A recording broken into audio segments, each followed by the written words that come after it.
Hi guys, నేను మీ hashtag ఇండి. Welcome to Bigg Boss Telugu updates. ఈ రోజు లైవ్ ఎపిసోడ్ లో జరిగిన ఇంట్రెస్టింగ్ అప్డేట్ ఇవాళ వీడియోలో చెప్పబోతున్నాను. ఇది ఫైనల్ టాస్క్ రిలేటెడ్, చాలా స్పైసీగా ఉండబోతుంది. వీడియోని ఎండ్ వరకు అయితే చూసేయండి. ఇంకా టాస్క్ విషయం ఏంటో ఇప్పుడు తెలుసుకుందాం. ఇక ఆ టాస్క్ సంగతి ఏంటో ఇప్పుడు చూద్దాం. బిగ్ బాస్ తమ బలాలు పెంచుకోవడానికి యష్మి క్లాన్ అలానే నైనికా క్లాన్ కి చివరి అవకాశం ఇస్తారు. ఇందులో గెలిచిన వాళ్ళు తమ క్లాన్ బలాన్ని నిఖిల్ క్లాన్ నుంచి తీసుకుని పెంచుకోవచ్చు.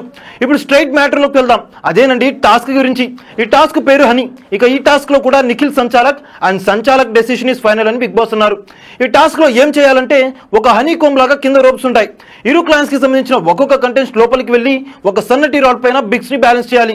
అలా ఒక్కొక్కరు ఒక్కొక్క బ్రిక్ ని బ్యాలెన్స్ చేస్తూ ఎవరైతే మొదటగా కంప్లీట్ చేస్తారో వాళ్ళు గెలిచినట్లు. ఒకసారి బ్రిక్ కింద పడితే మళ్ళీ దాన్ని నిల్చోబెట్టాలంటే మొదటి నుండి రావాల్సి ఉంటుంది. సో ఇలా సాగిన ఈ టాస్క్ లో యష్మి క్లాన్ ఫాస్ట్ గా బ్యాలెన్స్ చేస్తూ ఫస్ట్ కంప్లీట్ చేసింది. ఈ టాస్క్ లో యష్మి క్లాన్ గెలిచిందని సంచాలక్ నిఖిల్ బిగ్ బాస్ కి తెలియజేశారు. దీనిపై నైనికా క్లాన్ నిఖిల్ పై సీరియస్ అవుతారు. నెక్స్ట్ టైం నాలెడ్జ్ ఉన్న వాళ్ళని సంచాలక్ గా పెట్టండి అని గొడవ చేస్తుంటారు. ఈ గొడవ అలా కంటిన్యూ అవుతూనే ఉంది హౌస్ లో. ఇప్పుడు ఆ గొడవలను కాసేపు పక్కన పెడితే టాస్క్ లో విన్ అయ్యారు కాబట్టి యష్మి క్లాన్ నిఖిల్ క్లాన్ నుంచి బలం సమకూర్చుకోవచ్చు.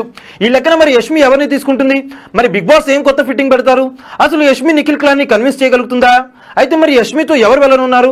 ఒకవేళ అలా వెళ్తే బిగ్ బాస్ ఏం ప్లాన్ చేశారు మరి లక్ష్మి క్లాన్ కోసం? ఈ మొత్తం చూడాలంటే నెక్స్ట్ వీడియో వచ్చేదాకా వెయిట్ చేయండి. దీనిపై మీ ఒపీనియన్ కూడా మా కామెంట్ రూపంలో షేర్ చేయండి. సో మరిన్ని ఇలాంటి interesting and crazy Bigg Boss updates కోసం వన్ అండ్ ఓన్లీ డెస్టినేషన్ మా ఛానల్. సో అంతవరకు మీ ఇంటి పైన అలానే మా ఇంటి పైన అంటే మా ఛానల్ పైన కూడా ఒక లుక్ వేసి లైక్ షేర్ సబ్స్క్రైబ్ అయితే చేసేయండి. పక్కన ఉన్న బెల్ ఐకాన్ కూడా యాక్టివేట్ చేసుకోండి. థ్యాంక్ యూ ఫర్ వాచింగ్ ఆ video still and okay then see you, bye by.